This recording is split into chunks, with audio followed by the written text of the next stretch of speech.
Lepo pozdravljeni v oddaji In Vivo Veritas. Danes je z nami umetnica, ki je trenutno na rezidenci v Kubedu. Njeno razstavo pa lahko ujamete tudi v Boteginu vse tja do 6. julija. Sliši na ime Afra Tesla. Lepo pozdravljena. Lep pozdrav. Afra Tesla ni tvoje pravo ime, kaj ne?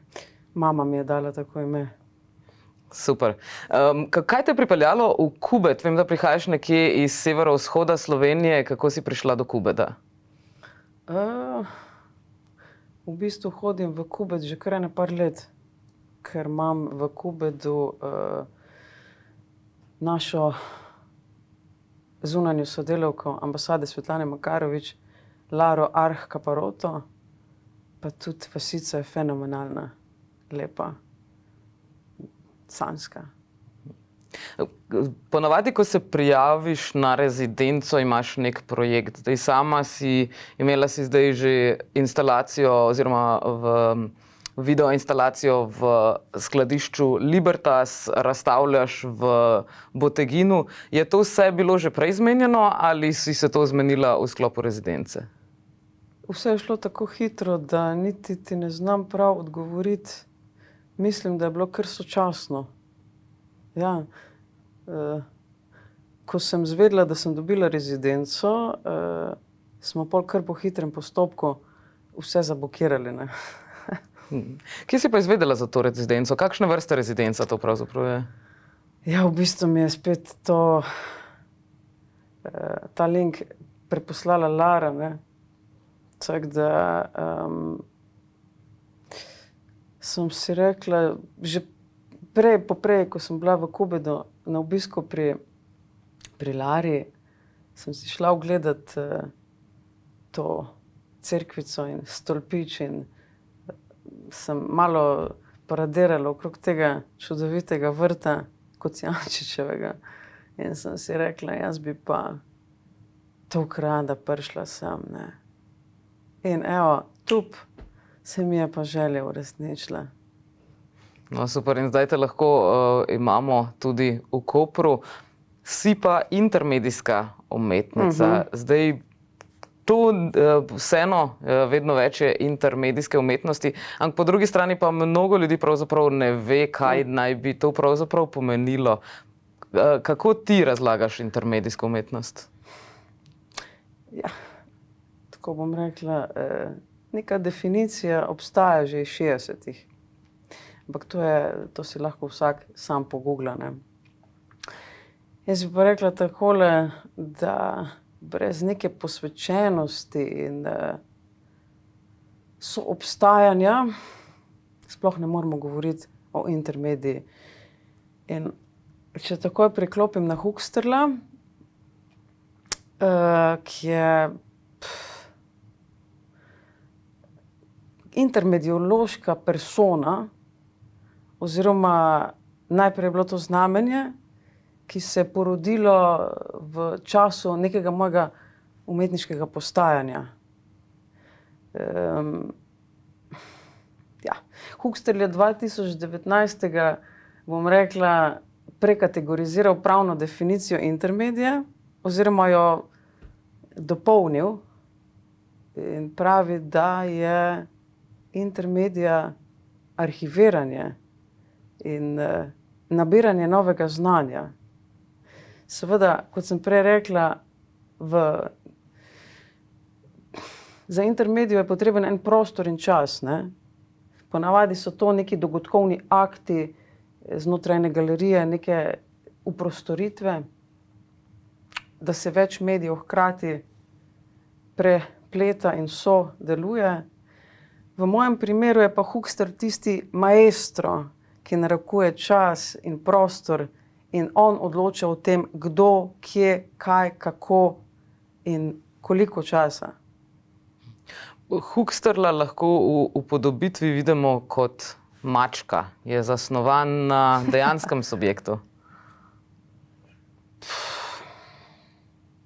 Ja, to je podobna zgodba kot s Kristusom. Torej je bil maček, ki je imel sledilce. To maček ima sledilce.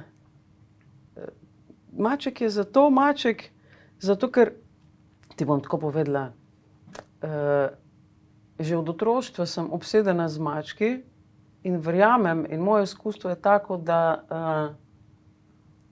človek kot neka podoba, h kateri stremimo, upamo, jo idealiziramo, nikoli ni dosegla svojega namena. Človek ne more biti vzor človeku,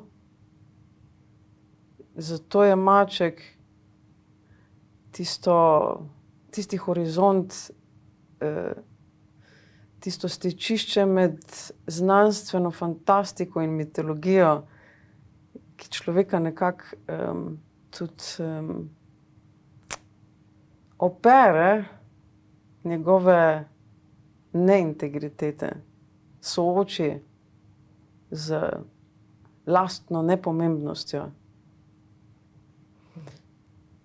Dobro, mogoče preden se bolj posvetiva Huxterlu, ki je vendarle tudi v ospredju tvojega dela tukaj na Obali, bi mogoče še malce skočila za trenutek v Ljubljano. Trenutno imaš tudi še razstavo v galeriji P74, ki je sicer skupinska razstava, ampak ali je tudi tam Huxterl?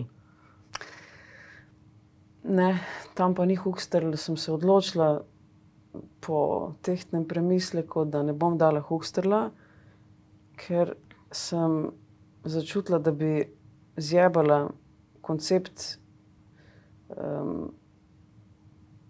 profesorja Miška Šovakoviča, ki ga zelo, zelo cenim in spoštujem.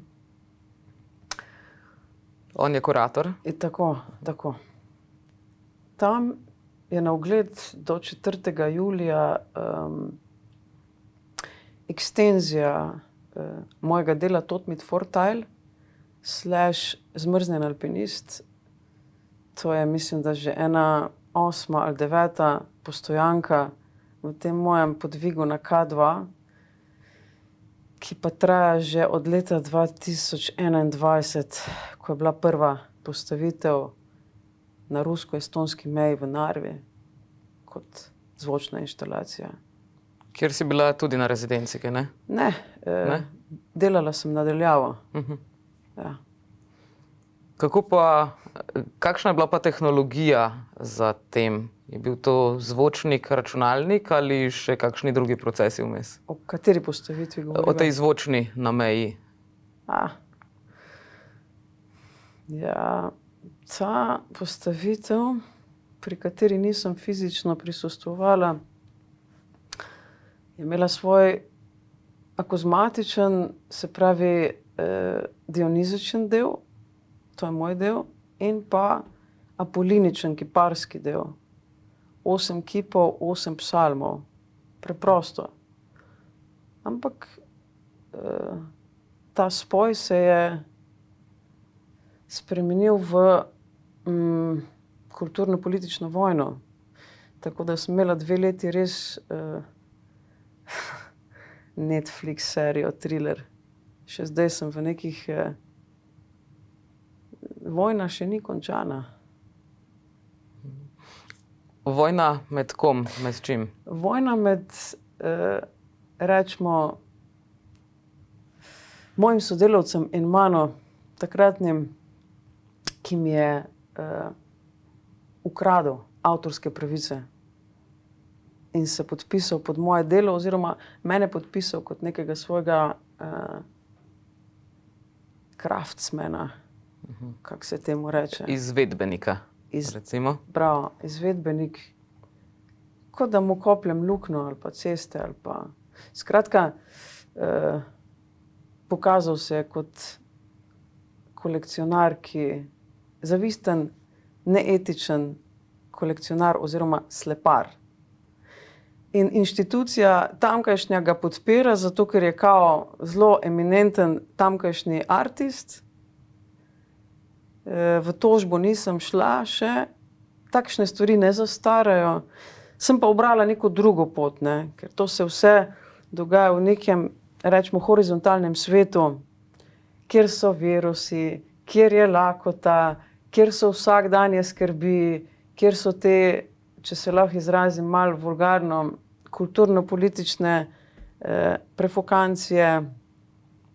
In sem se odločila za en način dela, ki se mu reče hod v vertikalo. In to je moj način, kako jaz ustvarjam, kako tudi ne prepuščam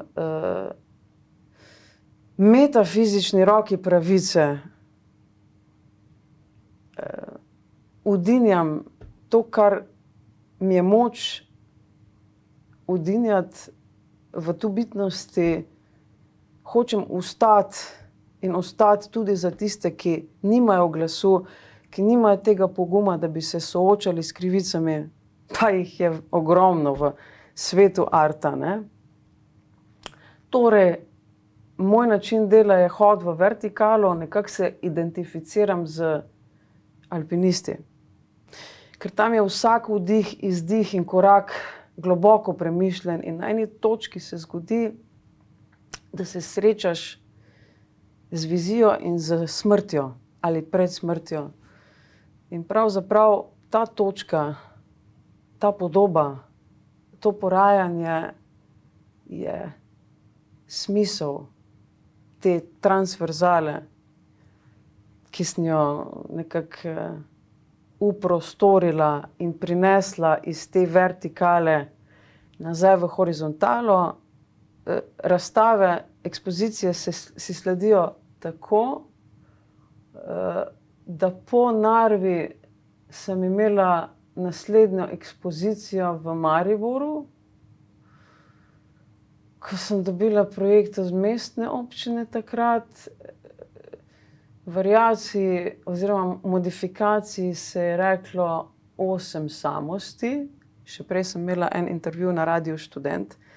Na Radiu Ars me niso spustili, ne vem zakaj. Potem naslednja ekspozicija je bila na mednarodnem festivalu računalniških umetnosti v sinagogi, mariborski čudovit prostor.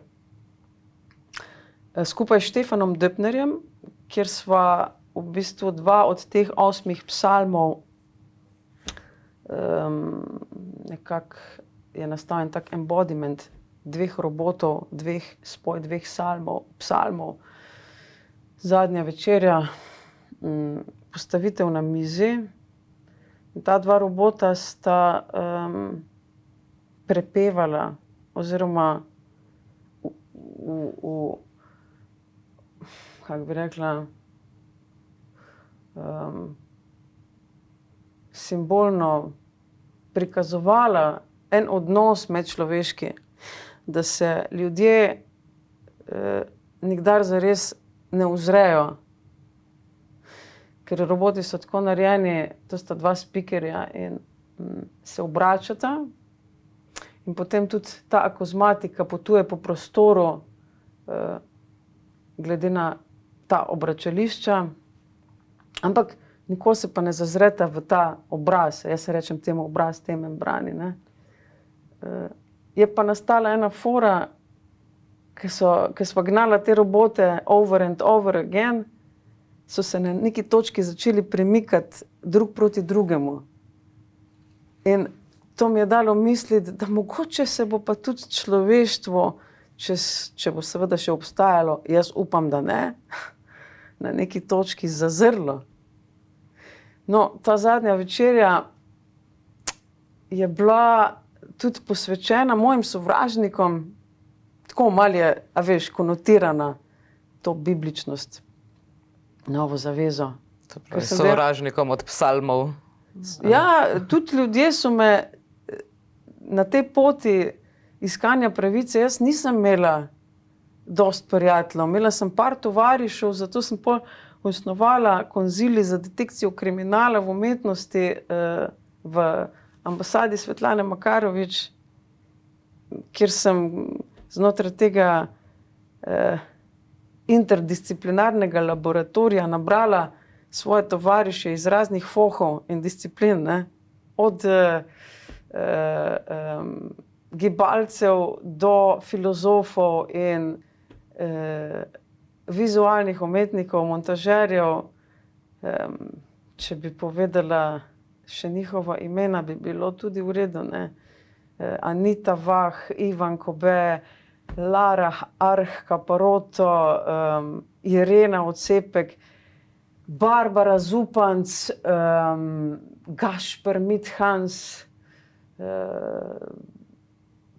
Zlatko Zajec in še bi lahko naštevala, če sem koga pozabila, se opravičujem, ker imam zelo slab spomin. Pa če se spomnim, bom to dodala. Pa seveda z mano, z roko v roki, je tukaj Miha Horvat, ki je tudi spočetnik ambasade Svetlane Makarovič in pravni zastopnik GT22 in fundacije Sonda, ne. To je pomemben podatek. Drugače pa, da splezem nazaj po drevesu, druga ekspozicija oziroma tretja je bila pa na Kibliksu,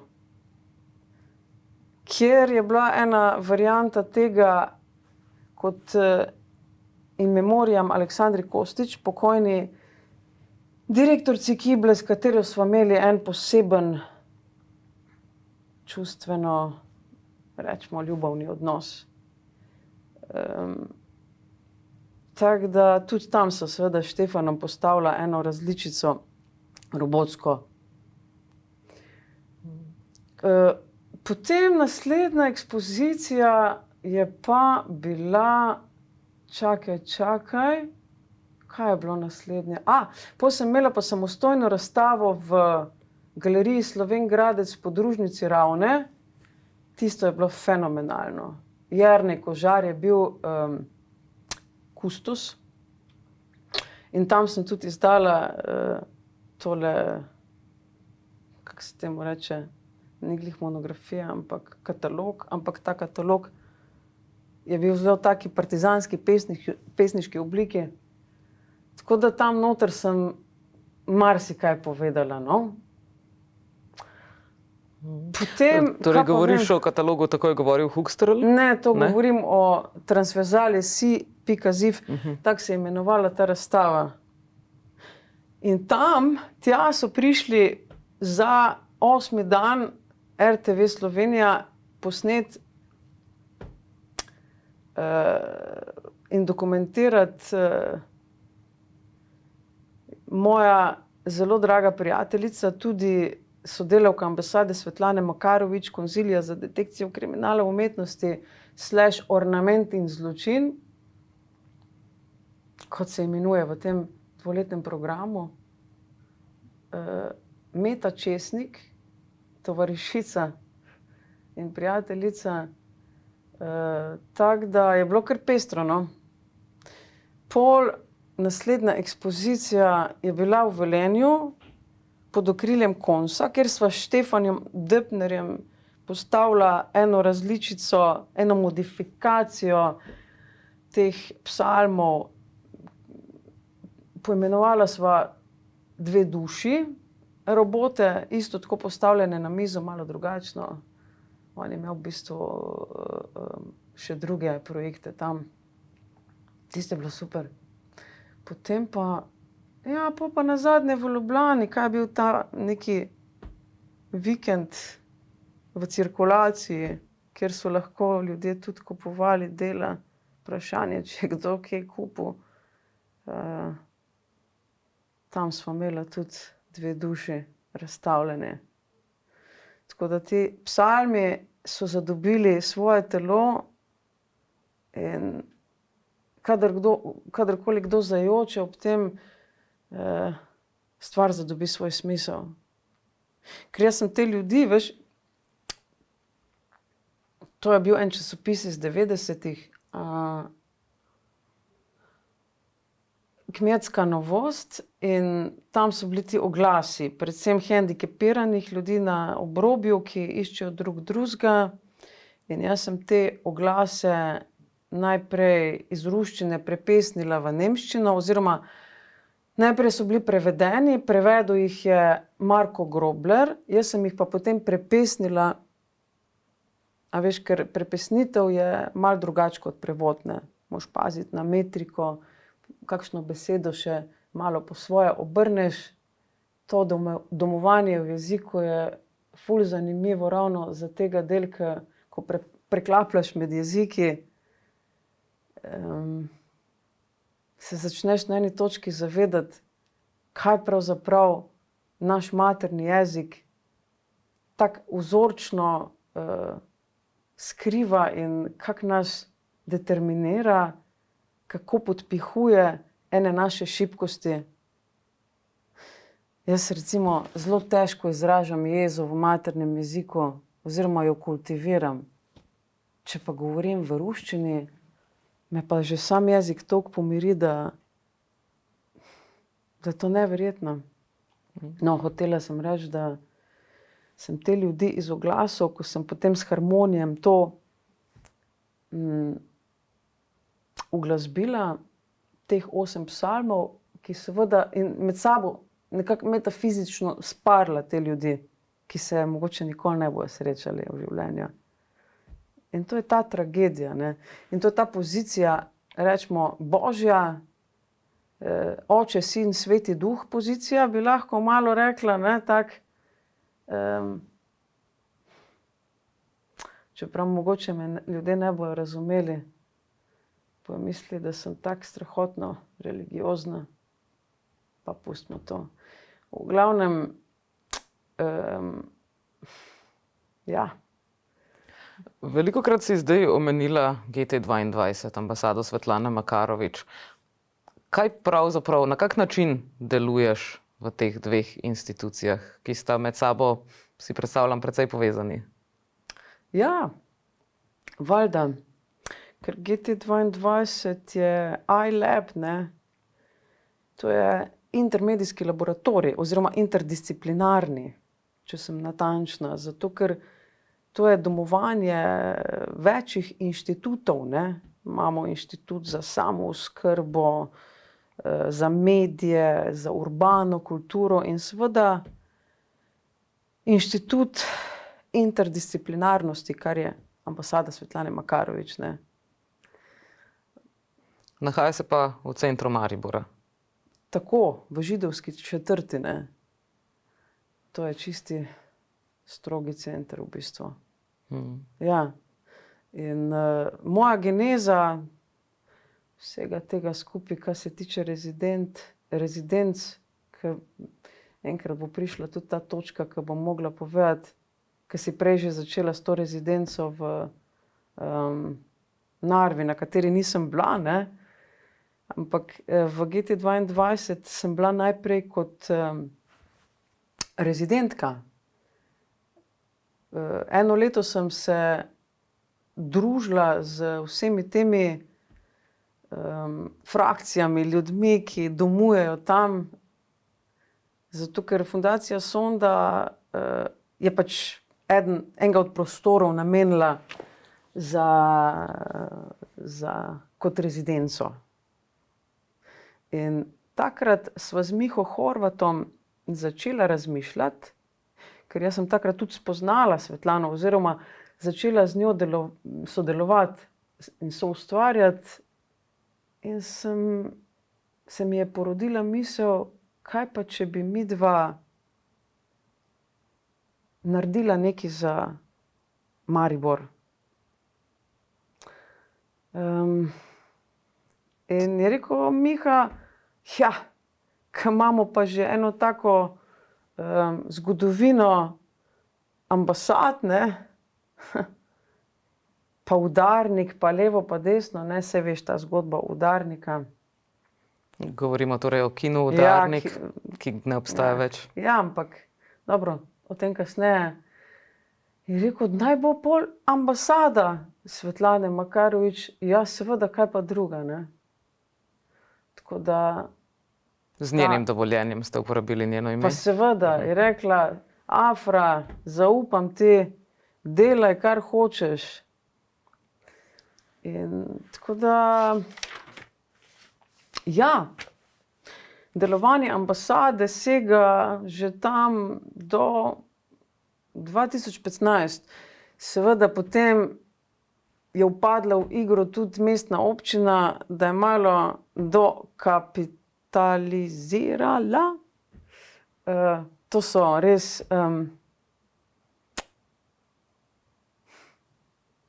skromni dinarci, zelo, zelo. Zdaj bo pa še huje. Letos bojo baje. še manjši, ne? Letos pa Huxter pomagi, ne, sem to lahko rečem. Ampak, če gremo nazaj na ambasado, kaj se dogaja v ambasadi,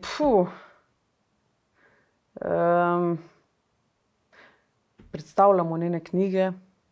Vsako leto pride tam okrog kresne noči, letos verjetno ne, ker sem jaz tukaj na rezidenci. Potem imamo tudi kar močno politično udejstvovanje, se pravi kolesarji in pešci, ne, lista kolesarjev in pešcev. Razstave pripravljamo, dostikrat pride kdo k meni, ki ima mogoče status na Nigi, rabi kakšno referenco, mi je močen artist, a veš, zakaj, ne, sem na to tudi pomislila, ne samo iz nekih svojih anarho-soc vzgibov in delovanj, ker moj bivši partner iz časa akademije, Simon Jugovic Fink, eden boljših slovenskih slikarjev, pravkar pokojen, ni dobil statusa in pol se je mogel revež odseliti v Anglijo, ker je komaj šljakal in delal dela, ki niso primerna za genija. In tudi umrl od žalosti. Tako da sem rekla, da bom pa, oziroma da bova z Miho pomagala umetnikom, ker Fundacija Sonda itak tudi štipendira, ne. Ampak to se je pa zdaj še pol v tem kontekstu Svetlane Makarovič, ki je pa tudi borka za pravice manjšin, tako kot jaz, da se bo stvar še požežila in da bomo imeli razstave za tiste, ki so dobri, vrhunski in jim lahko pomagamo s tem, da dobijo tisto eno točko. Tako da to je to. Imamo tudi fotografske projekte pod imenom Stiliničevanje, po Stilinoviču, ne, ker sem jaz naredila eno fotko v času korone tega svojega mačka, ki je tudi delujoč znotraj iLaba kot interpret Huxterlove poezije v videu, ne. In sem ga naredila v raznih pozah, sem ga fotografirala tako filmsko. Se pravi, Huxterl ni maček, Huxterl samo narira skozi mačka. Mislim, Huxterl ima svoje profete, ne. Huxterl ima svoje, ne bom temu rekla, podložnike. Ima neke ima en svoj razsvetljeno absolutistični kalifat, ne. To besedo sem zdaj od Svetlane pobrala, ker smo tudi mi njen mačji kalifat, ne, odrski in tako. Duško Hruško je ta moj maček, ki interpretira Huxterlovo poezijo, njegove haikuje, njegove kratke zgodbe in ja, da se ne ustavljam preveč. Imamo pa tudi grafični studio, ne, ki skrbi za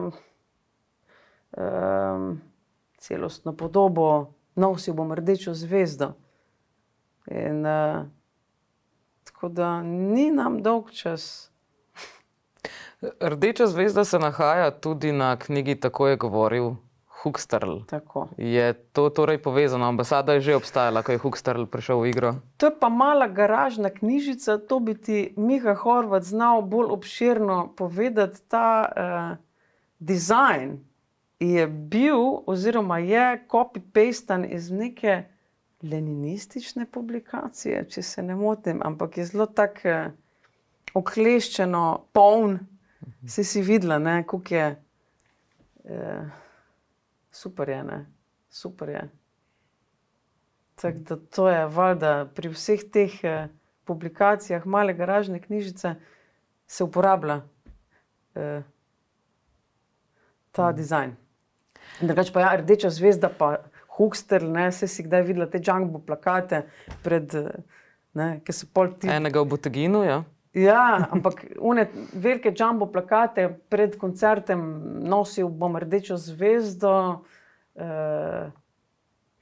ki so, kaj, 2 ali 3-krat smo imeli Huxterla z Rdečo zvezdo, ne. Enkrat je bil tako v obliki Jugoslavije, malo tako aludiral na one čase, ne.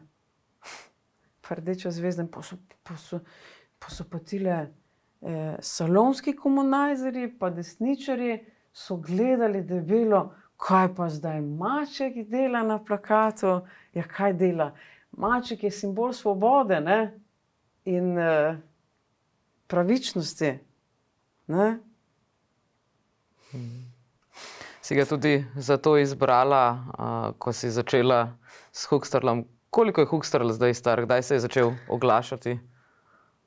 Aha, ti misliš, kdaj je ta geneza Huxterla? Te zanima, Ja, ne? kdaj si se ti spoznala s Huxterlom? Aha, ja, 2009 sem naredila eno predstavo na Expontu, ki se ji reče Papa Ati, in tam je bil Huxter v vlogi glave družine. Njegovo takratno ime še ni bilo Huxterl, ampak Huxterle, Hux, Dex, Potem je nekaj časa miroval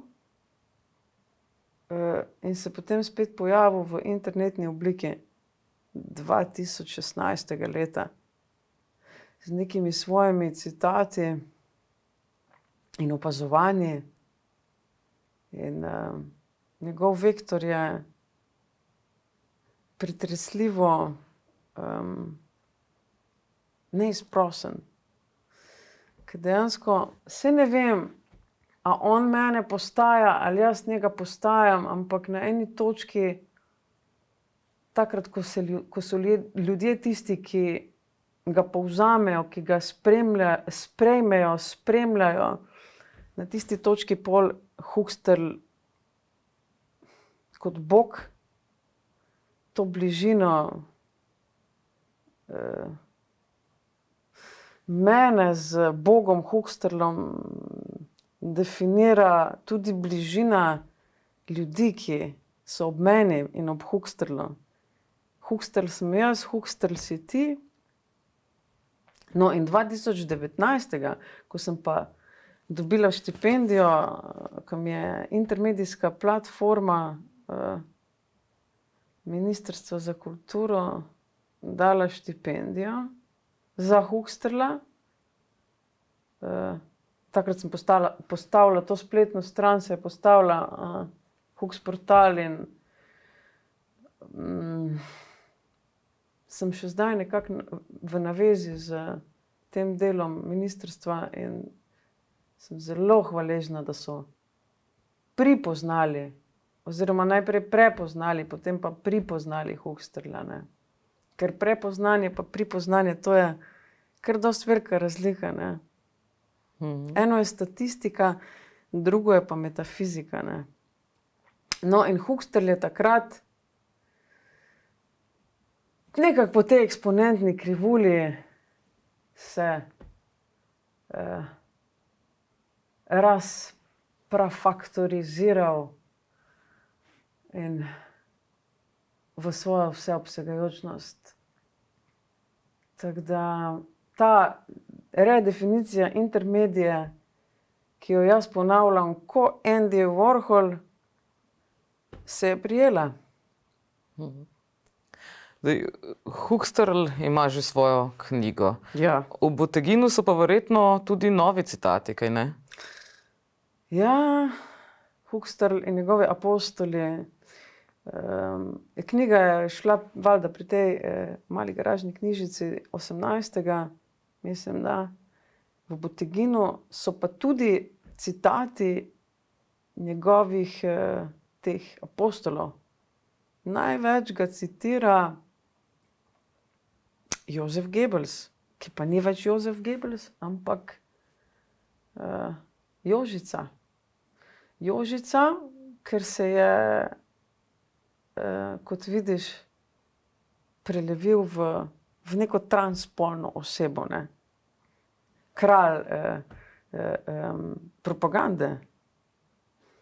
In njegovi citati so precej zveriženi, ampak zadanejo v živo meso in pometejo s to današnjo propagando, ki je tako zelo ne na mestu, ne?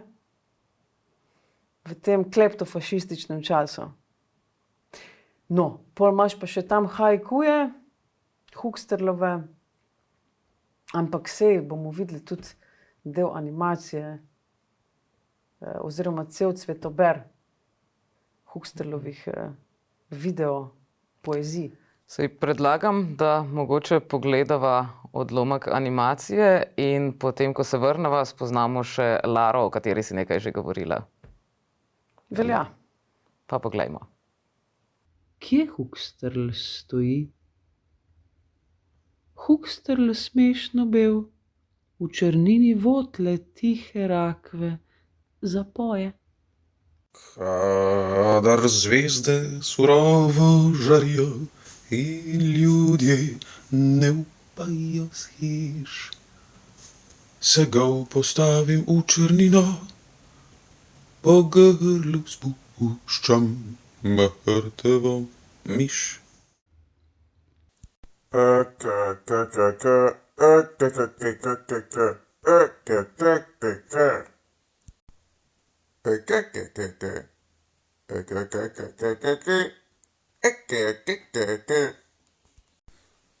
Pijani medved v zmrznjenem ogledalu. Zima ni zate. Videli smo odlomek animacije, ki ste ga morebiti ujeli na festivalu Skladišča Libertas, ki se je pravkar končal oziroma se bo končal danes zvečer. Z nami pa je že tudi Lara, ki se je ves čas intervjuja skrivala za še drugo kamero. Se pravi, arhiviraš tudi današnji intervju. Najprej lep pozdrav, seveda. Pozdravljena. Kakšno je tvoje delo? Na kakšen način sodelujete? Kaj pa vem, vse je bilo tako spontano. Ne vem, jaz pač sem leta delala kot oblikovalka, sem inženirka multimedije sicer, grafični tehnik, tako da tudi jaz malo lovim v vsej tej multimediji, ker me zanima 100 000 stvari. Z Afro sva se spoznali prek Facebooka, če se ne motim, ne? Ja. Ja, in Preko Huxterla. zelo dobro sva se ujeli in pač, če lahko pomagam z veseljem, evo. Ja, jaz bi pa rekla takole, ne, da Lara je fenomenalna pravljičarka in multimedijka in montažerka, tako da v kontekstu ornamenta in zločina in kot zunanja sodelavka ambasade Svetlane Makarovič, oziroma sodelavka, ne vem, zakaj zunanja, zakaj skozi besedo zunanja uporabljam, je del konzilija za detekcijo kriminala v umetnosti, ne. Zato, ker se je tudi nje marsikaj kriminalnega zgodilo kot artistki v tej naši ljubi deželici, kaj ne?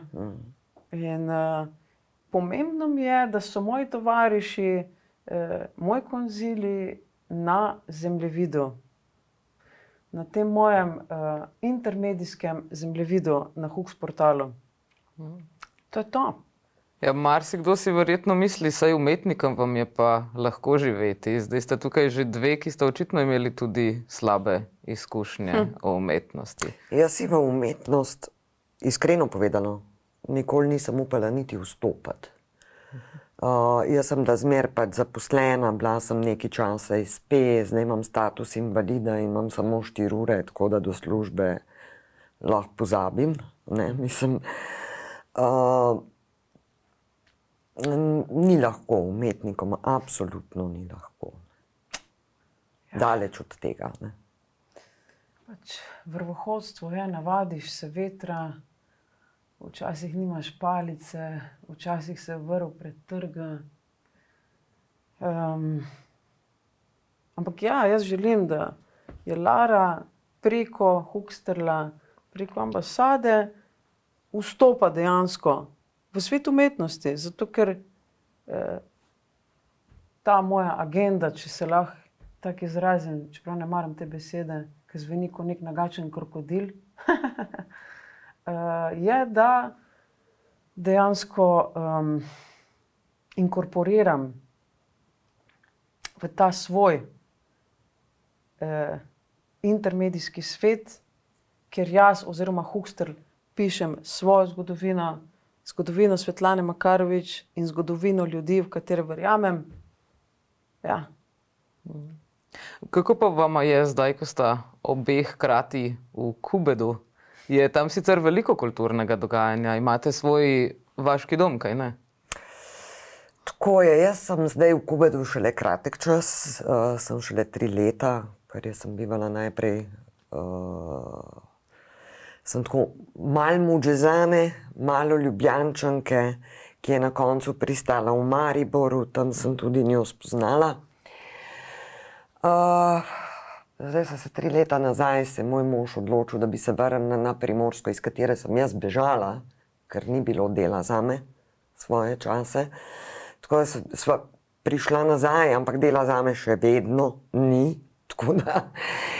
In enostavno, kaj pa vem, zaljubila sva se midva v Kubed, sem tudi Afri rekla, da je priti na obisk, tle je krasen, ker je tak energy, da enostavno te potegne in postaneš ustvarjalen, tudi če ne želiš, ne, sicer jaz sem zdaj malo zabremzala vse konje v smislu, da toliko je bilo enega dela, pa se je bilo treba seliti, pa je bilo treba, ker jaz sem si tam tudi svoj atelje naredila in sem ga morala zdizajnirati, sem morala not vlagati. Tako da potem, takoj, ko smo bili s tem fertik, smo pa povabili njo pa Miho, ki sta pa tudi se zaljubila, ne. Ja. Pa sem pa rekla, lej, kar sem videla, imajo tle domovanje Alojza Kocijančiča, ki je na razpolago umetnikom, ki niso iz Kubeda, tako da. In je rekla, nič, bom prosila za rezidenco. Bo nastalo torej tudi kaj novega še na rezidenci? Absolutno. Absolutno. Nekateri so, na primer, ob koncu rezidence zdaj naredili tudi tak dogodek za sovaščane, za prebivalce Kubeda. Jaz sem ga že čisto na začetku prvi dan. Kaj pa je bilo na tem dogodku? Ja, predstavila sem v bistvu svoje delovanje znotraj ambasade Svetlane Makarovič, govorila sem o nekih svojih svetovih in tako malo smo se čisto sproščeno na travniku pogovarjali. Taka analogna situacija je ratala. Preveč medijev lahko povzroči tudi analogno srečanje. Ja. Ampak ja, po se pa nadaljuje, se veš, se je stvar nadaljevala v razstavo v Boteginu, potem vmes je upadla ta razstava v P74, ki sicer nima veze s tem, ampak posredno mogoče. Ker sem pač s tisto razstavo hotela zaključiti to transverzalo, Tod mit Vorteil, tako kot sem že prej rekla, je vredno ogledati, tako da. Super. No, ampak za zaključek rezidence pa nameravam, no, poleg te animacije v Libertasu, ki smo jo z Laro naredili oziroma pomontirali za ta dogodek in je bila tam premierno uprizorjena. Super je bilo. No, na koncu pa nameravamo narediti koncert v cerkvi svetega Frančiška za Svetlano Makarovič. Zato, ker se mi zdi to lep zaključek, kajti na rezidenci sem pravzaprav tudi zaradi tega, da pokontempliram in poarhiviram svoje življenje, svoje 10-letno delovanje in živetje za Svetlano Makarovič, ki se pa nekako tako lepo simbolno v času moje rezidence zaključi z Mačjim kalifatom oziroma z tem ansamblom Pentagram in predstavitvijo njene knjige Golobnjak. Imaš mogoče že datum? 27. junij. Bomo pogledali. Mislim, tam okrog 8. Velja. Še takole za konec, Lara, s sabo si poleg naših kamer prinesla še svojo kamero. Čemu? Ja, intermedija, multimedija, arhiviranje je pomembna reč. Ja, pomembna reč. Imate to potem tudi kje objavljeno? Na Hooks portalu mogoče? Ja, zdaj moram full upgradati, ker res imela sem 2 leti, se ti pravim, sem snemala kriminalko, ne, s temi Estončki, ki so mi skušali možgane in živce prati in mi tudi grozili s smrtjo. To sem pozabila povedati zdaj že lanski božič. Sem dobila od Evgenija Zolotka na Telegram sporočilo v uličarskem jeziku, da bodo prišli po mene. Tako da sem to kar hitro screenshotirala in poslala prijateljem, ki se s pravom ukvarjajo.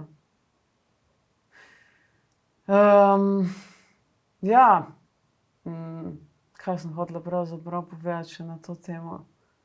Da po takih izkušnjah človek kar malo dozori. Dozori in se odloči, da vsaj jaz, da